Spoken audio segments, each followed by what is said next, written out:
Buenas tardes y bienvenidos al segundo capítulo en el taller de un experto luthier artesano. En el capítulo 1 dejasteis un montón de comentarios con muchísimas preguntas que os gustaría hacerle a Andrés Domínguez, al luthier. Así que veníos conmigo y vamos a hacerle todas esas preguntas para aprender un montón de nuevas cosas y curiosidades sobre este maravilloso instrumento de 6 cuerdas.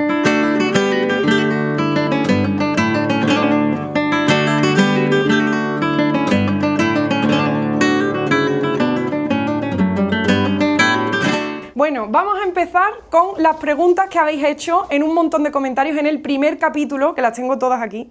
Bueno, sobre todo elegidas las más comunes, las que más se repiten y las más interesantes. Vamos a aprender con Andrés. Una de las preguntas era cómo se doblaban las maderas de los aros. Me has enviado un vídeo. Te envío un vídeo para que vean cómo se hace eso, ¿vale? El proceso de eso es que hay que echarlo en agua y hay que tenerlo, mi forma de hacerlo, yo lo echo el día antes en agua. Y cuando vengo al día siguiente por la mañana, pues lo cojo y lo doblo en un aparato que tengo, un útil que tengo, que le meto alcohol, como es de chapa, de hierro, entonces ahí lo doblo. Y ahora yo una vez que le doy la forma, lo meto en el molde de madera. Forma, ¿no? Aquellos que están allí. Ah, sí, los que me has enseñado también en otro vídeo. Exactamente. Es verdad. Entonces yo lo dejo ahí. Y eso es lo primero que yo hago de la guitarra. Entonces, mientras que yo hago el resto del proceso, eso se saca. Genial. Y una vez que se saca, se quedan con la forma dada que ya no se deforma. Eso ya te queda ahí para siempre. Genial. Si no eres profesional, ¿merece la pena comprar una buena guitarra? Mira, comprar una buena guitarra siempre, primeramente una inversión. Sí. Porque tú compras una guitarra de serie y tú la compras y luego tú quieres vender la guitarra al mes y no te van a dar ni la mitad de dinero. Claro. ¿Por qué? Porque una guitarra de serie que no tiene nombre, no tiene... Entonces una guitarra artesana siempre, eso es dinero siempre. Con los años se revaloriza, Hombre, ¿no? Claro. Otra cosa, no es lo mismo aprender una guitarra de esta de serie que traiga el puente así de alto, que está dura, que está una guitarra de artesanía, que una guitarra que está hecha a mano, que está cuidado todos esos detalles, Claro. de la altura, de la dureza, ¿me entiendes? Sí. Entonces mucho Todo más eso, cómodo claro. Y es mejor. ¿En qué momento sientes que la guitarra está lista y que cumple tus expectativas? Como que está lista para ofrecerla, para venderla. Bueno, ¿no? a ver, yo la guitarra, yo antes de montar la guitarra, Sí. cojo la madera y hago esto, hago así. Lo que hablamos del sonido cristal, ¿no? A ver, yo marco las maderas que las voy sonando y las voy combinando. Las que mejor estén, las que mejor te den resultado, ¿no? Entonces yo monto la guitarra, pero cuando yo monto la guitarra, como tú sabes que yo toco la guitarra, pues yo luego la guitarra yo la toco, Sí. la pruebo, y la toco, la pruebo una vez y otra vez, le pongo las cuerdas, las dejo que estire las cuerdas, las cojo otra vez, las cojo al día siguiente. Vamos, que están... Yo ya más claro. o menos veo la calidad de la guitarra. Claro. ¿Entiendes? Que todas las guitarras no suenan igual, tú sabes que todas las guitarras Es verdad. no suenan igual, aunque esté hecho igual, pero no suenan igual. La gente tiene mucha curiosidad por las flores de marquetería, dicen. ¿Utilizas pigmentos o...? Yo lo único que utilizo es madera de naranjo y de palo santo. Anda. Y chapa, como la que te he enseñado, esta chapa la hay de varios colores. La hay blanca natural, negra, roja, verde, azul. Qué bonito. Entonces yo algunas veces lo que hago que pego, por ejemplo, un bloque de 3 chapas de azul Sí. o de roja y de ahí hago el dibujo y luego lo incrusto Y luego incrustado en la madera. en la madera. Eso está todo hecho a mano, Wow. todo. ¿Cómo logras hacer dibujos en las maderas? Bueno, ¿eso sería la marquetería o...? Claro, hombre, ¿No? la marquetería.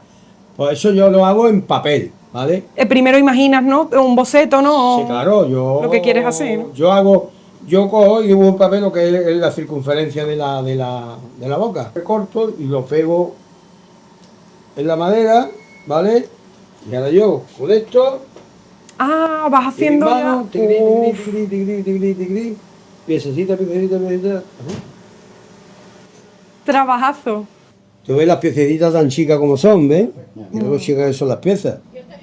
Claro. Pues eso hay que sacarlo una a una. Sacarlo poquito a poco, Claro, increíble. porque, como ves, son 2 maderas, ¿ves? Es verdad. El naranjo y el palo santo. Ah, colocas las dos y entonces lo que corte te va a Ahora, salir doble, ¿no? Claro, entonces cuando tú lo cortas, saca la pieza, despega la parte blanca y la incrustas en la parte negra. ¿entiendes? Para que se vea el dibujo. Qué bonito. Esto es un trabajo de mucho... Trabajo... Esto es un trabajo de mono, como digo yo. Totalmente. Mono. O sea, que esto... Totalmente. Lo que pasa es que yo soy un apasionado de estas cosas y me gusta y lo hago, pero que esto no está pagado con nada. No, la verdad es que no, hijo. Esto no está pagado con nada, esto no te lo paga la gente. Además, la gente no me parece. Yo, mira, tengo una colección de guitarras en mi casa. Otro día que venga te voy a enseñar, porque tú no has visto la guitarra que yo le dediqué a Paco de Lucía. Muy bien. Además, una vez. Ah, es preciosa. ¿La Sí. Pues esa guitarra... Hay fotos en tu página web Sí, también. sí. Que Y ahí está Paco con la guitarra, mira, allí está Paco allí con en guitarra. la foto. Ahí está, ¿ves? Con la En esa gorra. foto de allí. Es verdad. Ese es Paco. Ahí se estaba riendo porque le enseñó la guitarra y como verás, Paco ahí tiene todo el pelo. Dice Paco, ahí estaba yo entero. Claro, no me faltaba. Pues eso, yo me pegué 2 años haciendo eso, la guitarra. 2 años. Mira, yo le he hecho guitarra así con marquetería, mira, cepero. He hecho guitarra a Enrique de Inversión para descanse. Le hice guitarra a Ricardo Miño.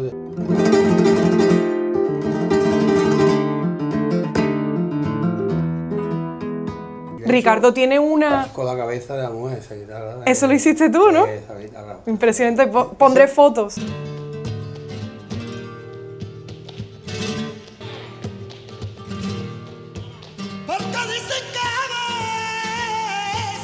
La de Estuve Quique tocando Paredes. con ella, hasta que ya me dejé de tocar y hace la... Aparte de preciosa, la guitarra.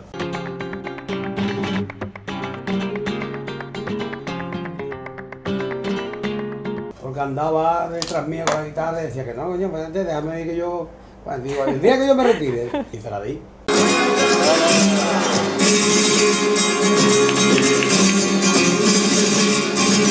A Raúl. A Raúl.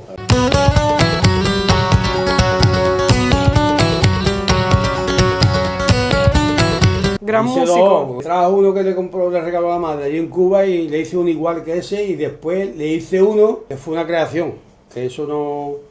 Entonces yo hice una guitarra con forma de pera, que había un constructor que se llamaba José de Perna. Y entonces ese hombre hizo... De ese modelo, ¿no? De ese él. modelo, que ese hombre hizo una guitarra con forma de pera. Anda. La plantilla, digo, ¿qué te parece esto?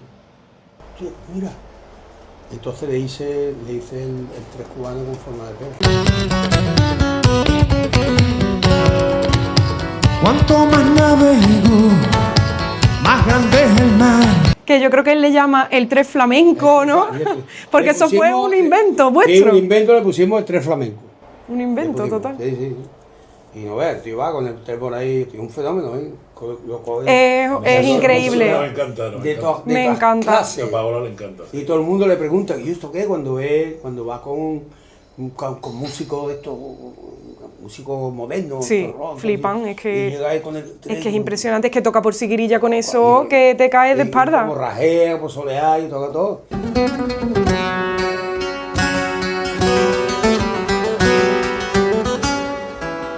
Y cuando lo ven, los músicos dicen, ¿esto qué es? Y cuando ve cómo suena y cómo lo toca... Impresionante. O sea, la gente ya se queda alucinada. Y es un instrumento realmente inventado. Inventado, porque ese, ya te digo, el 3 cubano, verá, el 3 cubano existe, pero la forma que tiene ese, ¿no? Claro, es distinto, tiene otras Y características. después las cuerdas le hace una combinación de cuerdas. Distinta entre también. nylon y de acero. Y de acero. Y le saca un sonido precioso. Impresionante. Como digo, yo lo admiro porque de verdad, digo, hay que ver con un instrumento cómo se puede hacer tantas cosas. Total. Ahí con la púa, porque todavía Sí. con las manos y de eso todavía, pero con la púa. Pero con la púa, impresionante. Que controla el tío ahí.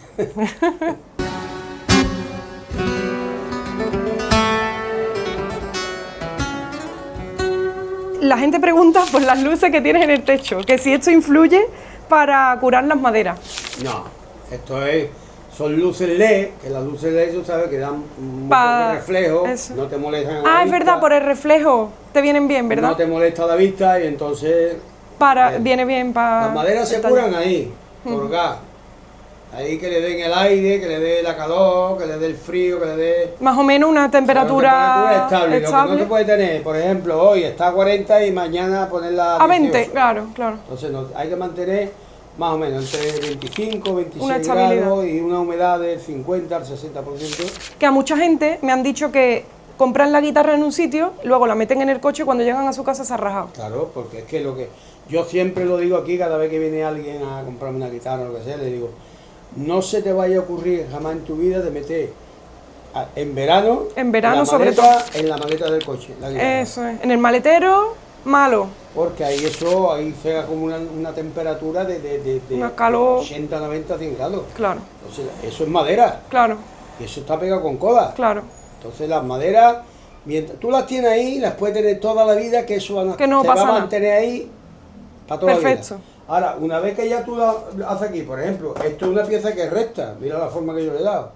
Ya la he sometido A cambios a de cambio, presión, de ¿entiendes? temperatura. La tapa igual, la tapa es plana, pero yo la pego ahí, que eso tiene su bombeo, entonces Claro. ya la someto, entonces la guitarra ya está esforzada de por sí. Entonces tú, y luego el tiro de las cuerdas, si tú coges y la metes en una temperatura de 60, 70, 80 Extrema. grados, vamos, es que se raja. Es que se claro, raja. es que se raja, ¿eh? Claro. Nunca la guitarra, cada vez que tú cojas la guitarra para tocar, una vez que tú termines de tocar, la guitarra tiene que ir a su estuche. No la dejes nunca en un trípode, ni en el alto de la cama, ni nada, porque Alex, porque aquí en Sevilla, yo hablo de Sevilla, en otros sitios también más o menos será igual. Aquí hay muchos cambios de temperatura. Sí. Bueno, ahora mismo estamos en una ola de calor Sí, brutal. brutal. Que me escriben desde Argentina que están con ola de frío. Claro, Pues están al revés. Ya puede venir algo para acá. Pero Entonces, Aquí hace claro, mucha calor. tú por ejemplo, tú vives en Alcalá el río pasa por ahí cerca. sí, Igual que aquí. Sí. Aquí hay mucha humedad, Humedad. por el río, entonces esos cambios de temperatura son muy malos para la guitarra. hay que tener Ahora cuidado siempre, con eso. Una vez que se termine de tocar, al estuche y mantenerla en un sitio que esté fresquito. Claro. Siempre. Por frío no le va a pasar nada a la guitarra, por calor. sí. Con calor. Y la cabeza, me preguntan cómo decidiste esta firma de la cabeza. Tu firma, ¿no? Porque en sí. las cabezas está la Esto firma es del carnet de luthier. identidad del constructor. Esto, a ver, mira, yo cuando empecé a hacer guitarra, hacía la guitarra en la cabeza de santo. Ajá. Porque claro, yo... ¿Era tu escuela? en la escuela Lo que habías yo- aprendido. Entonces, claro, yo veía que cada constructor tenía su... Su firma aquí, ¿no? Firma. En el clavijero. Entonces, claro, yo buscando, a ver, y al Augusto, al escultor, digo, Augusto, quiero hacerme una cabeza que sea bonita, que esto es, y total. Y entre él y yo empezamos y se le ocurrió el dibujo, a ver, ¿qué te parece? Digo, precioso. Precioso. Porque además como una corona, Sí, no sí, sé, sí. es muy bonito. Y entonces pues decidimos, digo, pues con esta cabeza me quedo. Y me preguntan también sobre la medida de los trastes. Si cada luthier tiene sus propias medidas o si eso es estándar para todo el mundo. No, eso, las medidas, los repartos de los trastes de las medidas estándar. Ah, Los repartos que más se utilizan es el 650, luego está el 656, que es el que yo hago, y el 660, el más largo. Normalmente el reparto que se hace es el 650 al 656, ah, el reparto más estándar que hay. genial. Porque no es muy largo, es cortito, a no ser que haya una persona que tenga un brazo muy largo, entonces ya hay que hacer un reparto más grande. Claro. Pero entonces, ese es el que supone. Me preguntan cuál prefieres, palo rosa indio o palo santo, me imagino, de Brasil. Palo santo de la India, ese palo santo se ha usado de toda la vida, Y yo, lo digo personalmente, para mí, el palo santo de la India es mejor Ah, mejor. que el palo santo de Río. ¿Te gusta más? Porque, aparte de que no es que me guste más, es que es más seguro. Ah, Porque más estable, ¿no? El La palo madera. santo de Río se suele rajar mucho. Ah, se suele Y el rajar. palo santo indio no. Es más delicado el otro. Claro. es más delicado. Vale. ¿O sabes por qué? Porque mira, eso tiene un secreto. Mira, tú aquí ves las vetas de la madera. Sí, ves, ¿no? sí, sí, sí. Bueno, pues el palo santo, todas las maderas se cortan de esta forma que la madera, o sea, que la veta quede de pie. Sí. Entonces, ¿qué le ocurre al palo santo de Río? Que en vez de cortarla así, la cortan así. Ah, Entonces, si tú la cortas por aquí, ¿ves? Ya la madera tiene otro dibujo, ¿ves? claro. No tiene este. Entonces ese dibujo es el que le hace bonito. Pero claro, al no estar la veta Allí no se suele rajar. Vale. Mucho. ¿Qué hay que hacer para aprender la profesión? Bueno, antes nos has comentado que en esa foto sale tu maestro. ¿Es mi maestro? ¿Cómo se llama? Manuel Ortega. Manuel Ortega. Sí. Y tú aprendiste con él, ¿no? Como... Sí, yo aprendí con él, ¿ves? Y mira, y aquí Ahí está. también Aquí aparece. está conmigo. Mira, mi maestro era un hombre que era ebanista. Él nació en una carpintería. O sea, imagínate, de ahí todo lo que vino después. Entonces él era carpintero. Era ¿No? ebanista. A ver, Ah, carpintero ebanista. una cosa y ebanista otra. Ebanista Vale. que se dedican a hacer muebles de artesanía. Ajá. Muebles a mano. Claro, de hechos, hecho con ¿entiendes? detalle, Sí, labrado, ¿no? incrustaciones, tallas, muchísimas cosas. Entonces él era un aficionado muy grande de flamenco, le encantaba el flamenco. Y también era un enamorado de la guitarra. Entonces él era un gran admirador de Santo Hernández Anda. y lo llegó a conocer. Un luthier, ¿no? Hombre, Santo Hernández, Mítico, ¿no? Claro, estuvieron hablando de la guitarra y tal y cual. Y entonces él, de lo que hablaron y la guitarra que él vio, él aprendió, él cogió la escuela ¿Cómo esa era de Santo de Hernández, Santos Hernández? que es la que yo Anda. he aprendido, porque es la que me enseñó él, claro. Entonces él no se dedicaba a esto, él se dedicaba a hacer su mole. Pero como tenía esa afición, pues cuando él se jubiló, entonces él cogía, cuando hacía muebles, de los restos, cogía las maderas y las guardaba y luego, a lo mejor hacía una guitarra que te digo yo, por ejemplo, el fondo lo hacían en 3 o 4 piezas, ¿sabes? Porque no le daba, la tapa la hacía igual. Y en fin, él rebuscaba de los restos y él hacía la guitarra. Le gustaba eso. Entonces, yo un día estaba trabajando Los Gallos y Ramón Amador, que en paz descanse, estábamos juntos y a mí me se despegó el golpeado y digo, Ramón, ahora fíjate tú, me se ha despegado. No te preocupes, que yo tengo un amigo mío. Porque tú estabas trabajando en Los Gallos de guitarrista. Guitarrista. Sí. Yo he estado toda mi vida de guitarrista, yo me llevaba 45 años de profesional. O sea que luego yo intercalaba la profesión, hacía las dos cosas. Me dedicaba, tocaba la guitarra por la noche, y me dedicaba a esto hasta que ya dejé de tocar la guitarra. Y entonces fui y conocí a este hombre. Y empezamos a hablar allí y tal. Y este hombre pues, no le gustaba hacer cosas. Fuerza de tanto hablar, pues me arregla la guitarra. Y ahí empezó y cogí ya una amistad con él, empezamos a hablar. Y yo le contaba historias que yo había vivido de flamenco, los artistas, tal. Y un día le digo yo, Manuel, yo quiero hacer una guitarra. Tú estás loco, no vas a hacer guitarra, te vas a gastar el dinero para tirarlo, porque los antiguos eran muy mirados el dinero. Claro. Que vas a estropearlo y tal. Y yo, no. Me dice, mira, en Málaga hay una señora que vende madera. Te voy a dar la dirección. Y total, me dio la dirección y cogí el autobús, me encaje en Málaga y compré madera y me las traje. Y entonces empecé yo ahí A probar, ¿no? con él, A hacer cosas. Me experimentar. acuerdo que tenía una carlopa así de grande, de madera, porque antiguamente se hacían ellos las herramientas de madera. Las herramientas no como hoy, hoy ya te lo venden todo hecho, ¿no? Pero ya antes te lo hacían ellos. Y cogí y dije, a ver, coge la carlopa. Y entonces yo detrás de la carlopa. Cuando empezaba, porque la carlopa era así de grande, entonces ellos en la punta le hacían un hueco Ajá. y lo rellenaban de plomo. Anda. ¿Para qué? Para que cuando tú utilizabas la carlopa que no se te levantara. El peso la mantenía. Del peso. ¿Sabes? Y entonces ahí empecé, y total, ya empezamos allí, empezó a hacerme algunas cosas, explicarme cómo era, cómo se hacía, ¿verdad? Y ahí a partir de ahí yo ya... Ya empecé- desarrollaste Yo iba tu escuela. allí, hacíamos todos los días alguna cosita, alguna cosa, hasta que ya me traje, yo iba en el autobús, me traje en el autobús la solera con la tapa puesta, y los aros de fondo los traía yo en una bolsa, y llevaba yo todo el mundo miraba el autobús, yo con mi guitarra allí. Hasta que me hice la guitarra y cuando se la llevé, pues él no se lo creía que yo había hecho la guitarra. Esto te lo has hecho tú, esto te lo has hecho para todo. Hermano, es que lo he hecho yo, en mi casa que lo he hecho yo. Y me acuerdo que llamó a la mujer, Carmelita, ven, a fuego. Y viene Carmen, mira la guitarra que yo tenés. Y Carmelita cogió la guitarra y empezó a mirar por el agujero, por la boca. No se fijó en nada más que por ahí. Uy, qué limpia está, qué bien está por dentro, no hay que Qué decore. Ya, fíjate, se miró por dentro en vez de por fuera. Y ahí ya empecé hice yo mi primera guitarra y ya pues empecé a comprar, vendí la guitarra, que me arrepiento.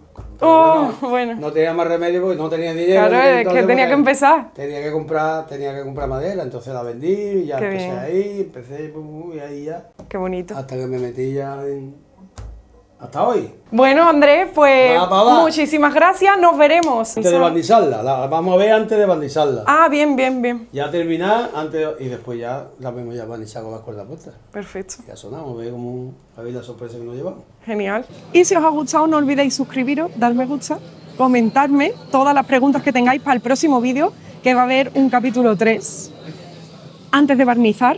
Y antes de barnizar es justo cuando se le puede poner el nombre a la guitarra. Así que es cuando elegiremos el nombre. Estáis a tiempo de poner nuevos nombres, de darme ideas geniales, que yo sé que ustedes me las dais. Y nada. Y podéis compartir el link de YouTube con vuestros amigos. Muchísimas gracias por verlo y nos vemos pronto.